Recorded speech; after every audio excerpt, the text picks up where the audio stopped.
No niin, saatiin tekniikkakin paikalle.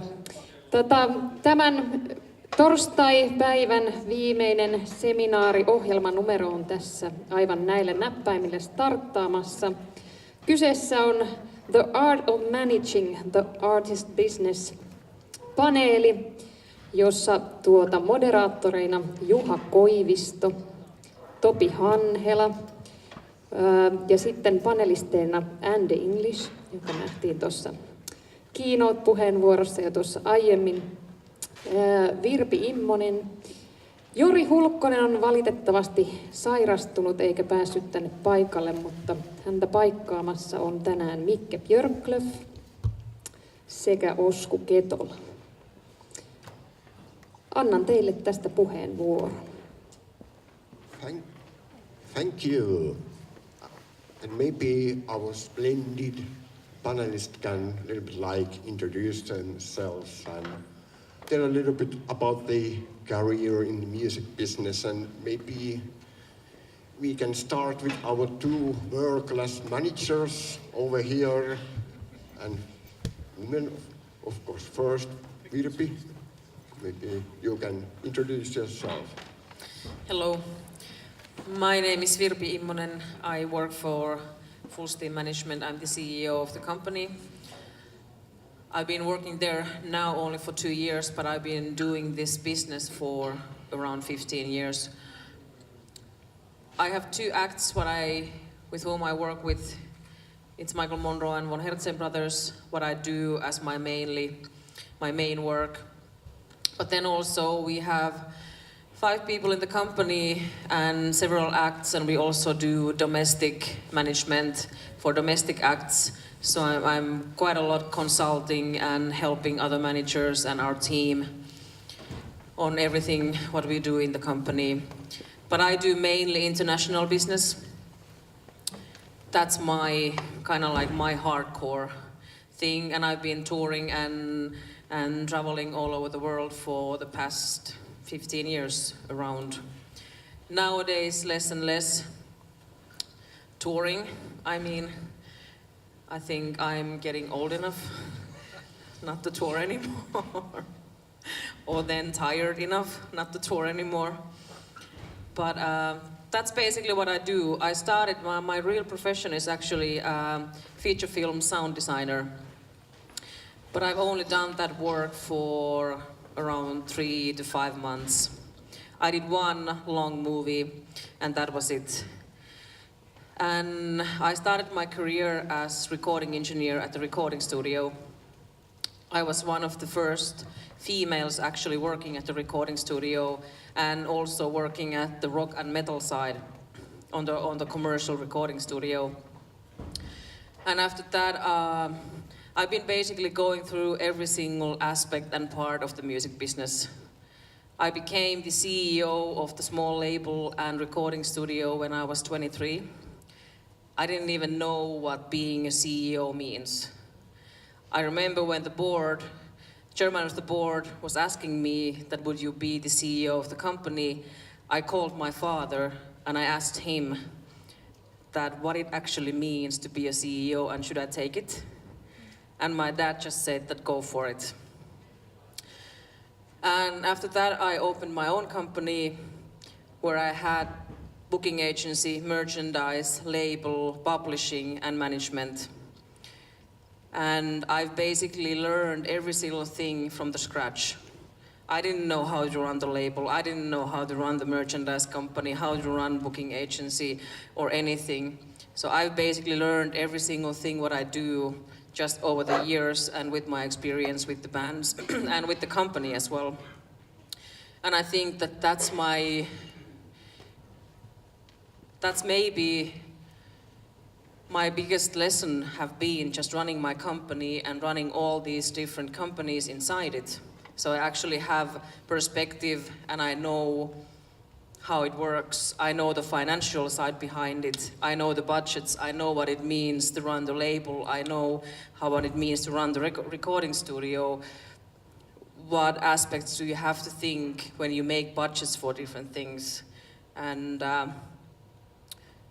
then all of a sudden, I was working for a band. I was kind of like helping them.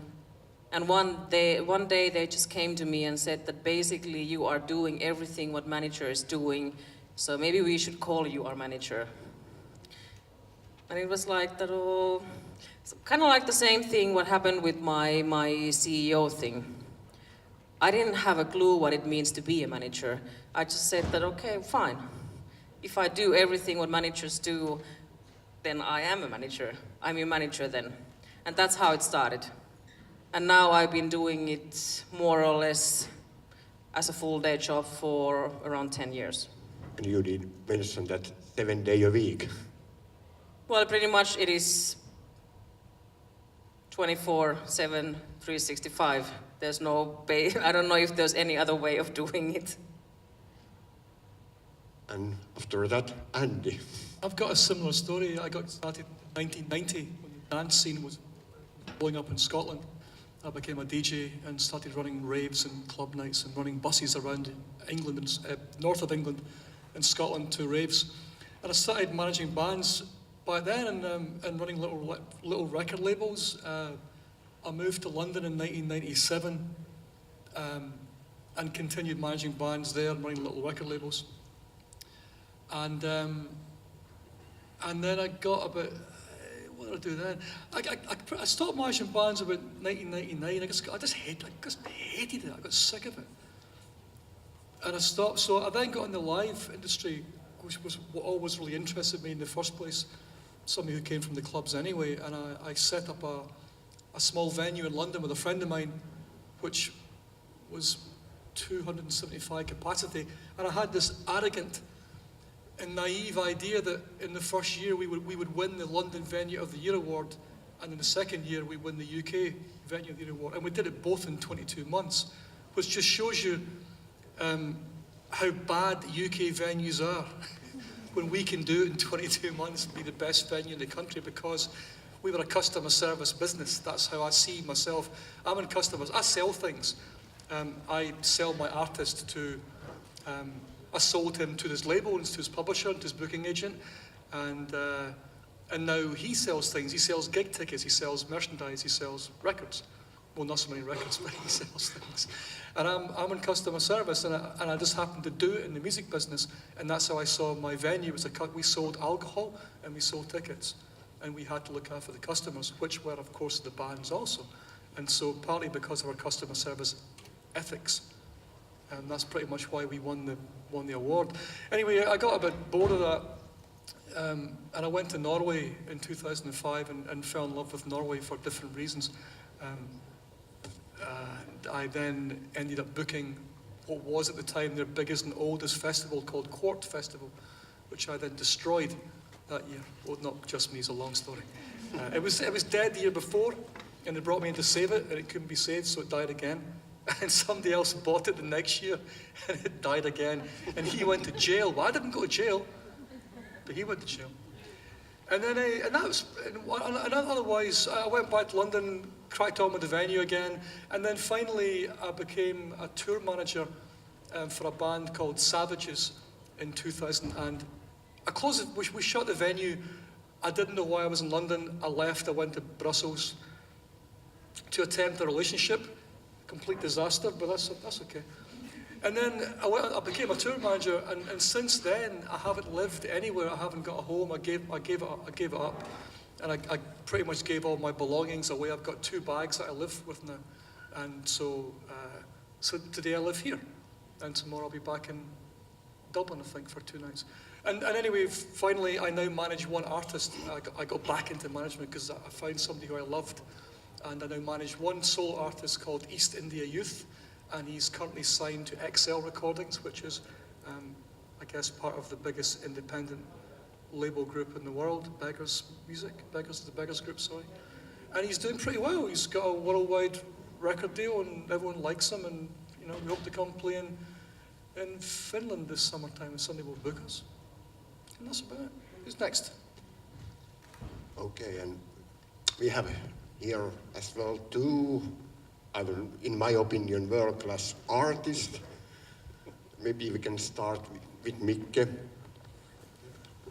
and tell a little bit bit about your career and what you have done in music business so far? Yeah, my name is Mikki Björklöv, and I'm here from this area, from Kauhava, and I work as a blues musician, and I've been running my band. It's called Mikki Björklöv and Blues Trip for, I think it's almost 25 years now. But in the beginning, it has been more kind of hobby thing and getting more serious with the music career now in latest 5 or 6 years. And we have released, or I have released different lineups, 8 albums, and the new one is coming now in March, at the end of March, and trying to build up slowly some kind of international career, and taking baby steps towards Europe, and we have toured pretty much in Scandinavia. Almost every year I have something going on in Norway and Sweden, and I'm also an active member of the European Blues Union, which is kind of organization trying to build up the blues scene in Europe. And this year my band is representing Finland. It's called European Blues Challenge. It's a competition with European blues bands, and it's going on in Brussels next March, was 12th or 13th. And I think that's pretty good opportunity to us to be seen in our genre's media around Europe, and also some kind of steps to build up the reputation, could you say, internationally. Maybe that trying to work with international producers, and at the moment we are working with a guy called John Porter. He has produced his last album, a Grammy Award winning guy, and that also gives, I think, a really good boost to your own music, and how to say, get the fire even bigger to get forward and to reach your goals. And I'm trying to get into the European kind of live scene more, because we have not toured yet that much in Europe, so that will be the next step. And I found now connections in Germany and actually a booking agency in Japan, so you never know what happens, but baby steps forward. Yeah, that's about that. Okay, and Osku. I don't think there's nothing international about me. I'm really Yet. I'm really local. I'm working in the domestic area, but I have lots of experience about international acts. Well, mainly I'm a singer. I play violin, and nowadays I have my money for that, singing, playing violin, and acting in Seinäjoki theater. Now we are doing this Irish musical. But I've been working in Warner Music 8 years as an A&R manager, signing bands and working there, and also 2 years in Kaiku Entertainment. And I think the last signing that I was building was Reckless Love. And after that I was moving back to Seinäjoki, and I've been project manager in this house, this Rytmi-korea, when we were building it. But I have lots of experience about managers and the industry. Lots of them are good things, and there are a couple of bad things also. In my opinion, you will be the next Robbie Williams with the right manager, Yeah, actually. of course. I'm waiting for that. Maybe I have to do some songs in English. So, Virpi and Andy, if you were to build Mikke's or Osku's career, what would you do first as a manager, as their new manager? I'll start. I'd have a conversation. I'm always. It's your career, and it's your career, and if if your career falls over tomorrow, I'll just if I want to get a new band, I'll find a new band. So the most important thing is, what do you want to do? And I've got a certain style of managing, which is everything that gets decided, everything is decided by the artist I manage. There's only one person, so it's easy. If you have 4 or 5 people and you have to get a consensus, it's very difficult, but everything that gets decided is decided by him. That's just my style anyway. So I think we're talking upstairs about just the size of the job. I don't mean the job to manage a band, but the size of the job to break a band. It's incredibly, it's enormous. And there are, you could say 1 million bands, and there's probably more than that around the world who want to make a success of themselves in whatever form that means. So I'd find out from the artist, what's success to you? What are your parameters? Are you happy to be a domestic artist, or would you like to break the German markets? Try and find out what the parameters are first, and see if they're realistic. Because if you want to be the biggest blues artist in South America, I've no idea where to begin with that. It's not, I mean, first of all, blues is not my genre, so I'm not the right guy for you. Not that you were going to ask me. But South America's not my market. I don't know much about it. So there's going to be a conversation about expectations from both sides. And a really important thing for me is, do we like each other? Because especially when you tour with a band, as Virpi knows, you spend more time with those people than you ever have with anybody and ever will again. You can spend 23 hours in the company of the same person, and by God, you better like them. It's not even touring. I think it's every day. It's your closest relationship on a business side to anyone. So that's first thing what I would do. You have to have that personal connection. You have to share same goals and expectations. Like, where are we actually heading? Do we actually have same kind of ambition, dedication to the work?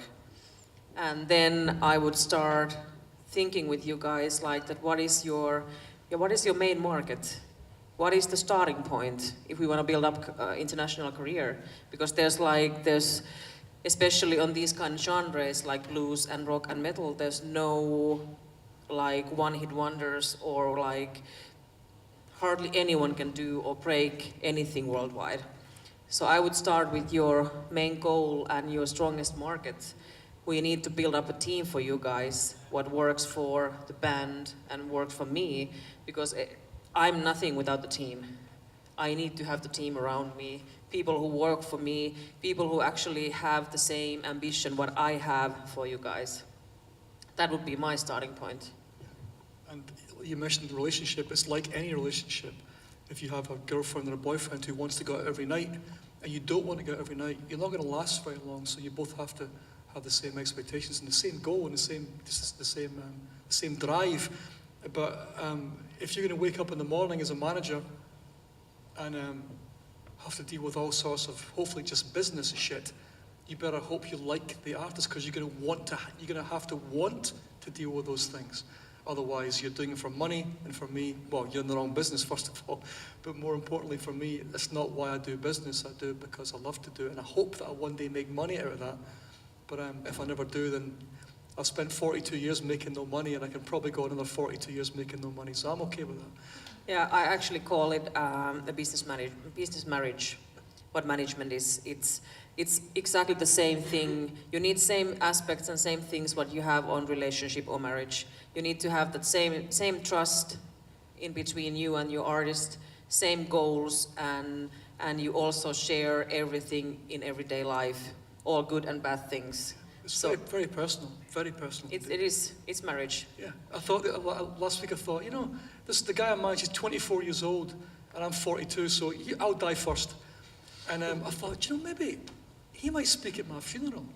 But it's not a morbid thought. Well, it is. But my point was that I truly believe that we're so close and we're so well aligned that I really believe that we'll be working together, if he wants to, for 40 more years, and that I'll be good enough, I hope, and be able to still walk and talk for another 40 years to manage his career. That's how much I believe in this guy, and how much I believe in our relationship, our marriage.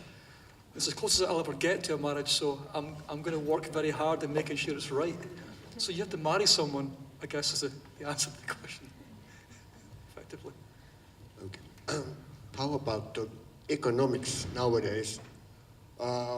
Is it expensive to invest to new artists, time-wise and money-wise, and what it takes economically to sign a new artist or make a management deal? Of course, it depends on genre and what kind of artist you work with. But of course, it is investment. If you start from nothing, it's always investment. It's basically investment for every single partner. It's investment for managers, agents, record labels, publishers, like every person in the business when you start from the scratch. But then you have to think, is the investment worthwhile? Is it something what I trust and believe so much that I'm willing to do it? Am I ready to invest it, my time and my money? Basically, it's when you start something, it's mainly time. Obviously, you have to find finances somewhere as well. This world is not free, but it's always investment. But I kind of like feel that I work with like very established artists who make money, but still it's every day it's some kind of investment for our future because we are moving on, trying to hit the next level. It's always investment. I don't know if there's a roof, like, yeah, I hope so too, that there's someday I know that I'm there, there's nothing more I can do. I guess it's easier on paper for if you manage a solo artist. I'm amazed that friends of mine manage bands, and you manage bands also. I mean, I presume there's more than one person in the band. But if you have a four-piece act and they're getting paid €200 for a show, then you can't live off that. But if you have one musician who's getting the same money, they will lose money for less time if they're successful. If they both go the same direction, the one member will lose money for less time than the four will. So if as a solo artist manager, hopefully I will make money faster. He will start to live a little more comfortably, more quickly. And certainly there are now there's now I don't know, less income streams, or we just got new ones, but the main ones, because recorded sales are down, but our syncs now, sync licenses, like getting your music on TV adverts and that kind of thing, are they more lucrative now than they were? I'm coming at this as I guess as quite a new manager in this era. I was a pre-internet manager, and now I'm an internet manager, and the world's completely different. It changed a lot in 2005 to 2009 for a lot of reasons I'll not bore you with. But I think there's equal amount of money in the world, like always, but the revenues are different, and also the genres obviously change all the time. What is the hottest thing? And but it's talking about the investment and doing international career. We just talked about it upstairs, that you also need to have that perspective, what normally bands and artists don't have. Like you want to go on the biggest music markets in the world. You want to go to the UK, Germany, North America, and Asia. And often bands and artists actually forget that every single band and artist in the world wants to go on those same markets. Plus then those markets also have their own domestic acts already who are really big and who actually especially in the UK, there's a lot of domestic acts who are the priorities on the market. For the media, for the promoters, for the festivals. Likewise we have in our country as well. That you have to understand that you are competing against every single band and artist in the world. You are competing against the biggest and the smallest bands in the world. You are competing against all these bands when you want to have radio plays and you want to have media, you want to have shows, you want to have sync deals, sponsorships, everything. And that's the perspective what you have to understand when you want to go on international and you want to actually make that investment. That should give like a lot of bands and artists some kind of scale, like that, what are we actually facing at on that market? Okay. if you go to the artist side with Mikke and Osku, if you're now kind of self-managing yourselves, if you would hire a manager, what would you expect from that? Because then if you would give some money to a person, you form a relationship, what would you expect the manager to do for you? Yeah, it's of course building up the relationships to the countries where you're heading to. But I don't. So that's a pretty huge project anyway. So I don't exactly know one thing to expect. Just to work all those things you already said here. Just build up our relationship that it works, so you can do what you think is best to build up the thing in the international way. But I don't know if there's any kind of special one thing. Bring tons of money in. Yeah, I wouldn't mind that, but kind of mission impossible when you're in the blues scene. Yeah, there was actually one colleague of mine who said a few years back that go to the studio and make me a hit and I'll make you money. And that was the way he was working as a manager. That would be nice.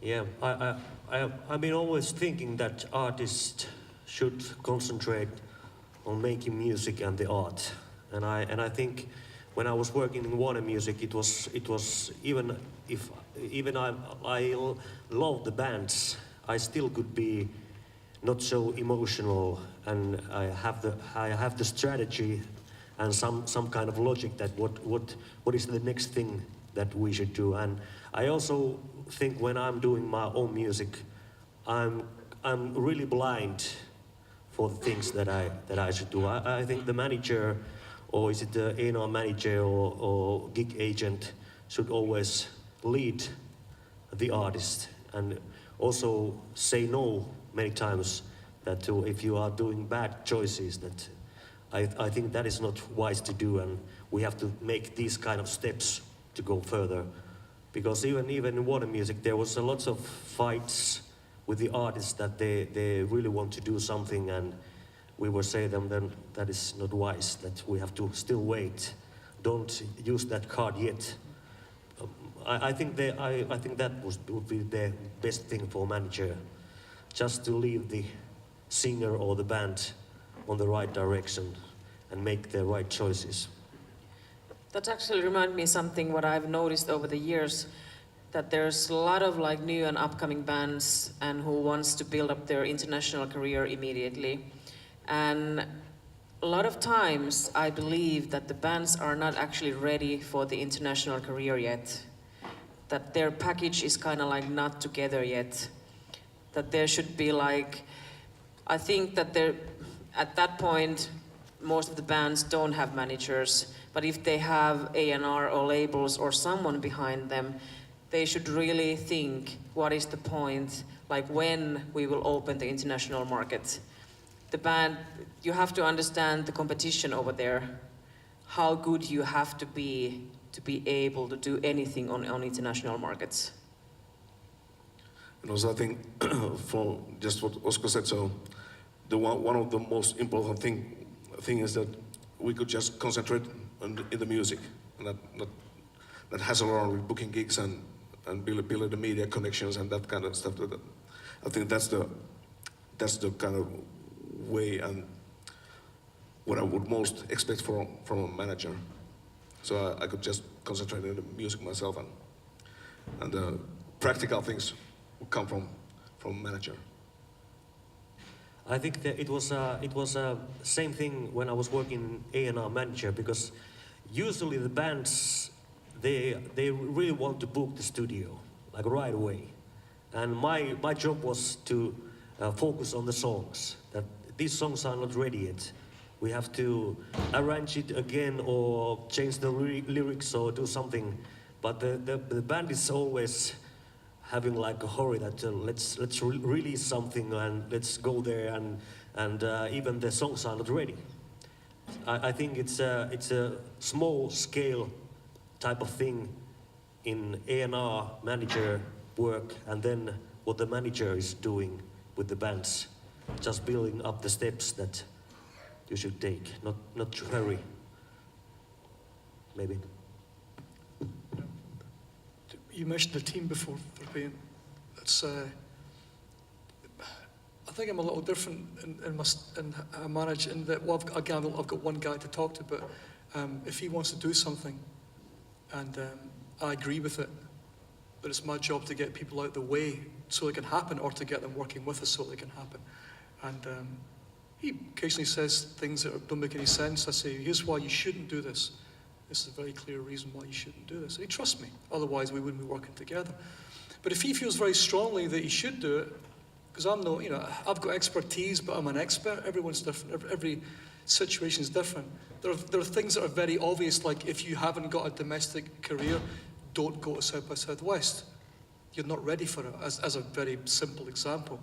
But there are some kind of creative decisions that could be a little bit, I just didn't see his creative vision, and now we've done it. He was right about it. So I think my job is to kind of is to tell him what I think is wrong and why I think he's wrong. But ultimately, if he wants to make the mistake, and ultimately, and if the label go with it, if the team says, well, we'll try it, and I say, I don't agree with this, I can't stop him. It's his business. I run his business for him. I don't run it for myself. I could be my own musician, although I can't play anything. If I feel that strongly about creativity, I can be my own band, and I can fuck that up. But I'm trying really hard to not fuck up his career. I do a good job of fucking up my own. But so there's a little bit of nuance in there that I'm very careful that I never tell him what to do. I advise him what to do. And if he says, I don't give a shit, we're doing it this way, all right, it's your business. It's not to say the label will say yes. They might say, we're not doing that. Forget it. But I try never to impose myself on anybody, really. What was the question? Next one. Is it even possible nowadays to launch an international career without a proper manager? Is that a kind of must thing in England? And is there any differences with labels if you are working with multinational like Warner's compared to indies like Becker's? I've never had a band on a major label before. I've only worked with independent labels, so I don't know. But even if you could find a label that would say, you haven't got a manager, that's fine, we'll go ahead, I think it'd be a pretty bad idea. I mean, if it's an international project, you're running a business globally. It's an incredibly complicated and enormous task. And the last thing you want to be doing when you're trying to write the next album is talk to your lawyer about the controlled composition clause in your US deal. You don't want to be thinking about these things. What do you think? I think that especially if you work with the major labels and you do international business, you need to have a manager. It's pretty much the same on the indie side as well. It's much more work or less work.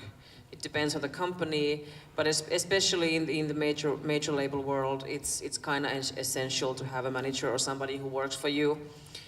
And if I'm thinking from our perspective, like bringing Finnish act to international markets, it is pretty obvious that you need to have a manager. You can go from point A to B without a manager. You can start your international career, but then at some point there will be someone asking that who is your manager? We want to speak with him or her, or who is taking care of your business. Because on certain level on international market, people and partners don't want to deal with the bands and artists anymore. And that's just the fact, especially on every single big music market. In Asia, and especially in Japan, they don't want to do pretty much anything on the business side with the artist, because there's this culture that they don't say no to anything. And when they can't say no to the artist, it might end up to some issues and problems. But on the business side, you can say no to the manager or someone else who is taking care of the business. How, Mikke and Osku, have you been in a situation where someone's asking you who is your manager, and you've been answering me? No, actually no. But I think there's pretty much different in the different genres too, blues. So it's not that big. So I don't think there's not that much of managers around there. If you're not talking about Eric Clapton or someone else who has made it kind of more in the popish side, but I actually don't know any European band at the moment that don't come in my mind that a blues band that has a manager, but it's more common with the American band. They have almost every band has a manager there, but obviously it helps. It would be really helpful to have one. Well, I have the same situation, and in this point I don't need a manager. I try to be that myself, but like Virvi said, it's really important to have a manager if you are releasing albums in major labels, because it was really hard when I was working in Warner. If you just have a good release and you are calling to the other offices and hoping that they will release it, it's really slow, and even when you are signing the bands, you are always saying that, well, it's good to be in a big company because we have all these other offices and other countries, and it's the whole thing is there. But there's been situations when I really was hoping that the band would have a manager, and even my responsibility was to offer the band and the album to the other Warner office, but still I was hoping like that if there would be a manager, he would speed up things and maybe find a Universal or some indie label who would really work with the band and make something happen. But it was really hard nowadays. So I don't know if it's more easier today. It's been like 5 years since I've been working in a major label, but then it was hard, and I really hope harder that now. yeah. And I also remember sending emails to the Warner Japan, and nobody did answer anything. And I noticed that I had how can I say it, wrong title in my name. I was just a manager. I would have to be like a director or something. They wouldn't even You have to be a president in Japan. Yeah. Because the CEO or managing director is the second guy of the company. Yeah. President is number one. Yeah. So in Japan you have to have president on your business card. Yeah. But Germany was quite okay. There were lots of good things happening there. But Japan and Asia was really hard. But in my genre, I have talked with, I can say with almost every kind of big label in our business, and with the presidents of the labels, and that's not so strict. So you don't need a manager necessary there. So it's not no on the door if you don't have a manager. Actually, Virpi, you were mentioning there is just 4 full-time managers in Finland. What is the reason behind that? Well, I mentioned that there's like, I don't know exact number, but like maybe 4 or 5 or something like people who do only management full-time in Finland.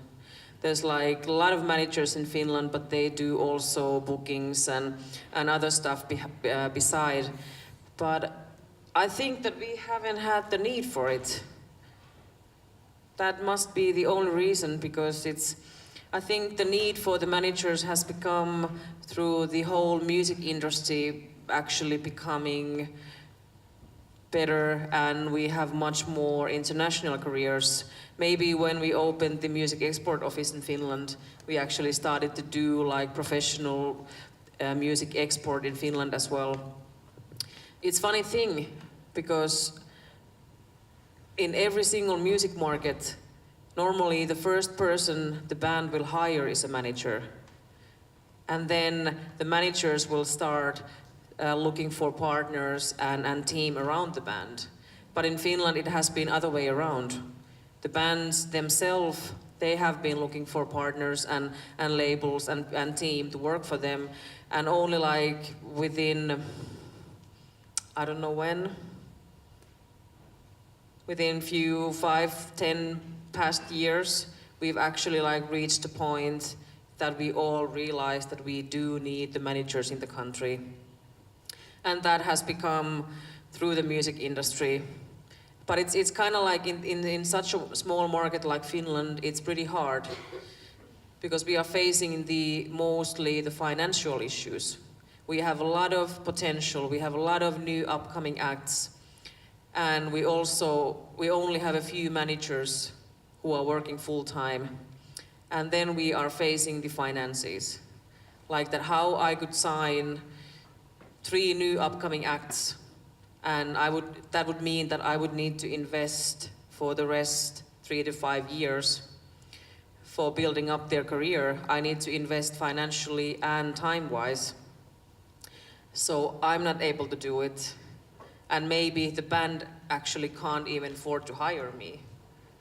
So there's this like ongoing issue like that, how can we actually solve this? How do we get more managers? That's also a good question.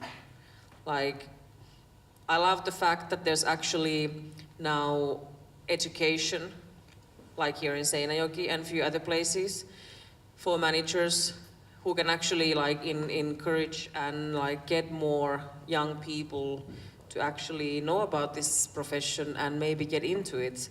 But I don't have an answer. How do you get new managers in the country if you don't want to move in? Pay them. State funding for managers, how about that? Yeah, but that could be something. Yeah, maybe. We were actually talking about it upstairs, like that if I need to get my paycheck paid and then like all the additional costs, like that how much do the band needs to earn that the band is actually can afford to have a manager. And that's a problem we need to solve. Obviously, if there are new talents who actually do it like only with passion and only with love to the music, that's the way to do it. That's how I started. I wasn't thinking about money at all, but now when you have a mortgage and you have other expenses, you have to, shoes, for example. You have to think, how do you get paid yourself as well? Andy was talking earlier about pre-internet era of managing our music business. This is kind of a question to all of you. Has the digital revolution made your work easier? Because we have like new devices, we can send email and chat to Japan with Skype. Has it made it easier or actually more difficult? Both. Yeah, both. Yeah, absolutely, but in many ways it has been easier, especially when you try to connect internationally, I think. I think internationally it's obviously way easier. Reach people, do your business like online. It's a lot of things are so much easier. I'm not like, I don't want to have a landline and fax machine on my table anymore. But then again, also getting 300 emails per day, it's ridiculous.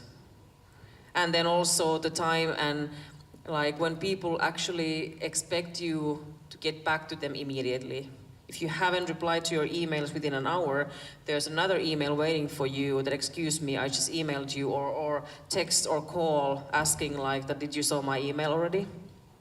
And that's kind of like a little bit annoying because I can't be online either 24/7.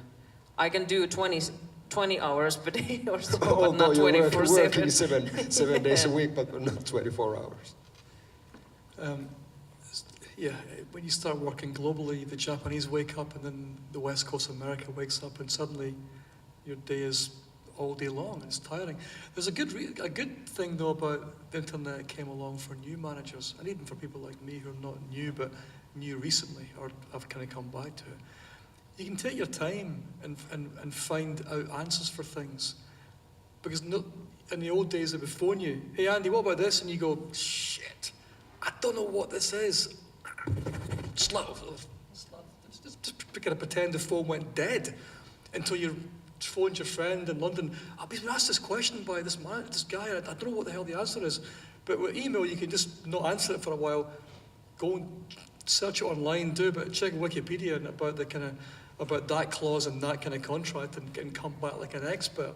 That's the one good thing I can think about with the advent of such quicker communication, is that you can pretend you're an expert far more easily when you haven't got a clue what you're talking about.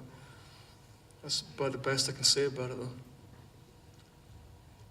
Has the overall music business changed since pre-internet era compared to nowadays? If you are thinking about artist revenue streams, that kind of stuff.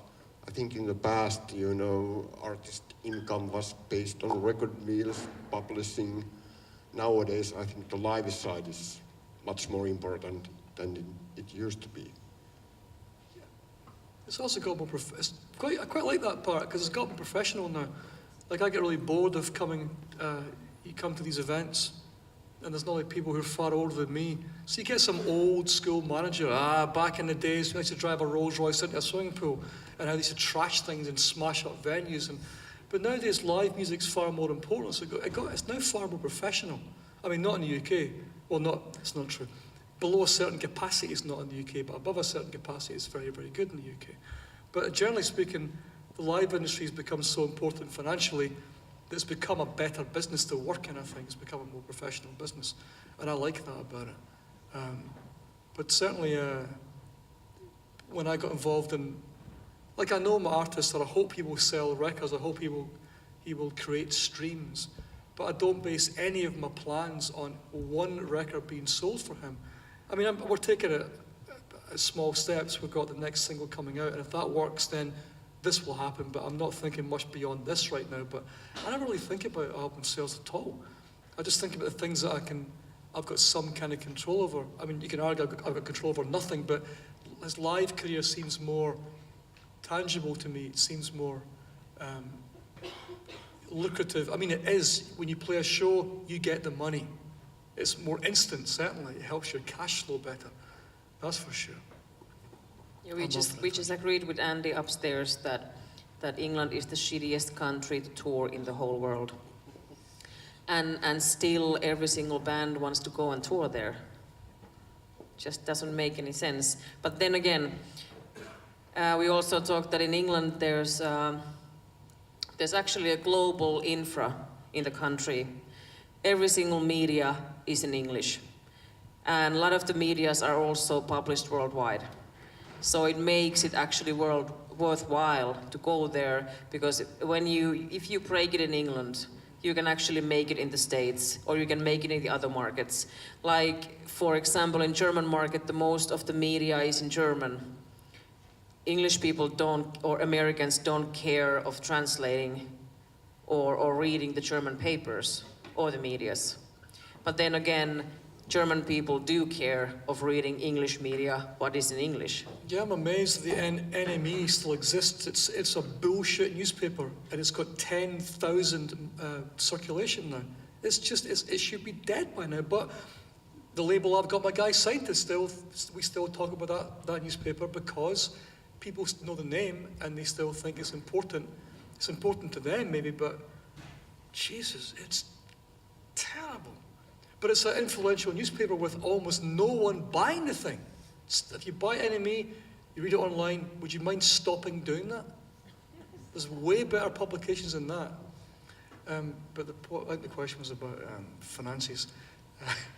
So yeah, I don't know, I don't think it's changed that much particularly. I mean, since the internet came along, I mean, you couldn't get money from YouTube in 1999 because there was no YouTube till 2006.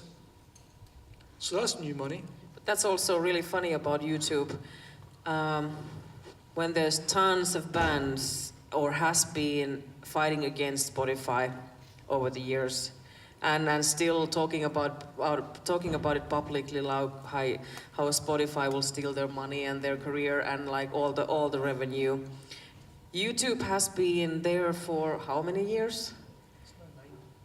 And no one is actually like, okay, they started to fight against it like a year ago or something, but no one said anything about YouTube before. Every single band was pushing everything what they could on YouTube, that their fans can actually reach their music and music videos and video blogs and like all the material. And now all of a sudden Spotify came and changed everything. Obviously it changed everything for Google also now, because now Google has to pay for the artists. But it's funny to see that fight going against Spotify and no one says nothing about YouTube. YouTube is the glory and Spotify is the bad guy. How about Mikke and Osku, as your genres of music are not maybe the hippest and coolest? Where do you get your money? Is it purely live? Mainly, yeah, live, but fortunately we still sell pretty much of our albums during the live shows. So I think that has been that way as long as I remember. It's more, I sell more albums on the shows than through shops. So, but the live scene is definitely the income for me. Yeah, it's the same for me also. Live is the most important thing. Even there's been a couple of albums that I've been doing that they are selling quite good, but still the money that I get from the record company isn't, well, it's money, but not that much. You haven't had a manager when you have made a record deal. Yeah, but in Finland it's the gigs. And, Do you get any radio play? yeah. Well, the last album there was a couple of songs, and it's a good money, but still just like 100 euros from 2,000 euros, and they are giving the money like once in a year, but still you cannot live with that. It's all about the gigs and the fans. They are also selling T-shirts and other stuff. That is really good money. Yeah, it's more immediate money, I think. There's not an enormous investment like there is for a global record campaign as there is for a finished tour. And you get the money far more quickly, and you can sell merchandise straight away, so the income comes in far more quickly at live, and that's attractive to help our new band to keep the business afloat. You know, well, there's not very much money, so it's hard to commission, it's hard to earn any money from that as a manager. But certainly in the early days, in fact, not just in the early days, you'll always get paid. You'll always get paid, not in the UK. Generally speaking, as a musician in a venue playing a show, you'll be paid that night, hopefully, as opposed to selling records, and you'll be paid who knows when if you sell any records. So it's more immediate. That's I guess one of the great things about live income. You get it there and then. But don't do that. Don't take. So I became a tour manager for a second there. I never take cash from promoters. Just don't do it. If you're on a tour, the last thing you want to do is carry a wallet full of cash around with you. I always just have a wire transfer. But anyway, get me back for a tour management lecture. I'll tell you about that. Okay, we have still a couple of minutes left. If there are some questions or comments from the audience, I think we have time for a couple of questions.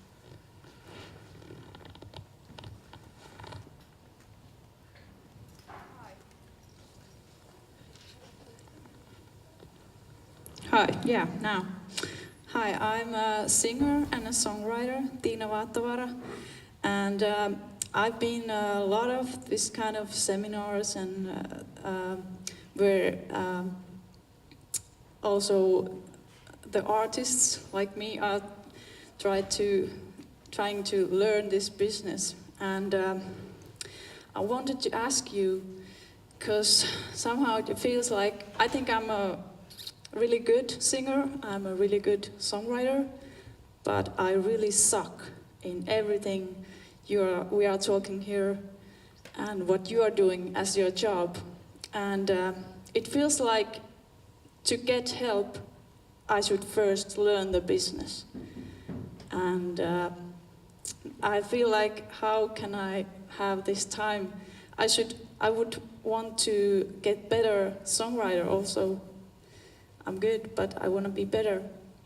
So what is your advice to me? Should I concentrate on writing the songs or learning the business myself? I would.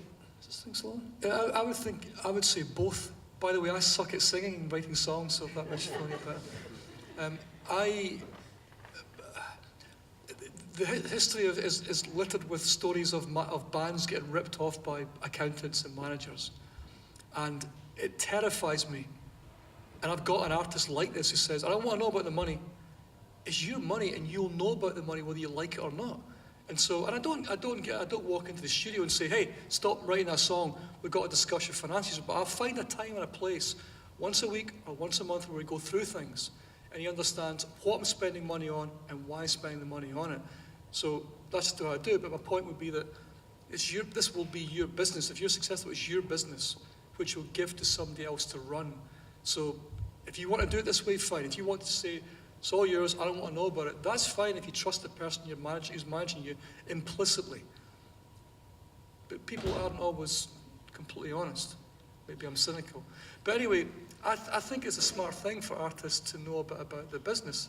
I've always thought that, but I think that even more now, because there's more you can do, there's more that people can do. I'm not saying you've got this, you're not sure you have the skills to do it, but there are more that artists can do themselves, as we're seeing here, without a manager. And it's not, given the situation that Virpi's explained in Finland, there aren't very many managers here. Are there any managers here? Any managers in the room? Okay, he's your man. Talk to these guys. I think, yeah.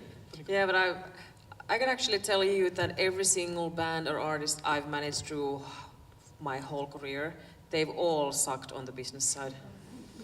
They are very talented on the musical side, but they just can't run the business.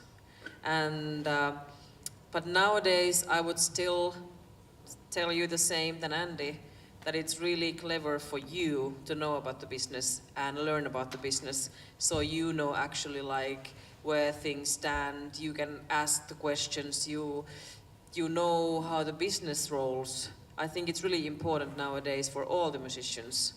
Obviously, it helps a lot if you find someone who can do it for you, but it's very, very good for you also to know the business side. And it can be fun. Learning can be fun. But not the business side. No, it can be fun. But I promise I can make a tour budget really entertaining for you. But no, it's really fucking boring. Entertaining accounting. Entertaining accounting. Or entertaining Excel files. I use Google spreadsheets and I make them fun, and I don't really. Okay, there is a second question coming on. Yeah, hi, my name is Kitti Noros and I study cultural management. I wanted to ask you about how would one go about if one would like to be a manager? Would it be a good idea to start managing your friends' bands, or would it be getting an internship, or how would one go about doing it? Well, that's something what we actually talked about yesterday as well, that it's really good that we have this certain kind of education going on nowadays. You can learn basics, you can learn how the business works, you can learn organizations and negotiation skills and language skills and like all those basics what you need for the work. But you can't be a manager without doing the work and the experience. And I would say that just find a band and start working with them. I think that's the only way to do it. I don't have any other way to do it. I don't know any other way to do it. Then obviously if you do internship, you can learn a lot of things from the other managers and bands, but if you really want to be a manager, you have to find a band who you manage, and that's your starting point. There's one other way to do it, is you find a manager who's a twice bankrupted sociopathic alcoholic drug taker, watch what he does and don't do that. And that's what I did. I didn't know he was that when I met him. But it was an incredible experience in learning how to not be a human. Never mind not be a manager. And the basic advice is start and fuck up, and you'll make lots of them, but do it on a small scale first. Like, don't screw up a band's career internationally. Start screwing it up screw it up at the very beginning, and then fix it. Or then you can do it like Sharon Osbourne, just marry a rock star and be a manager. That's one way to do it. Don't manage your boyfriend or girlfriend. Yeah, ever. But yeah, I think do it. There's certainly a lot of, and I lecture a lot of kind of music business management classes in schools now, and it's interesting to me that those things exist now.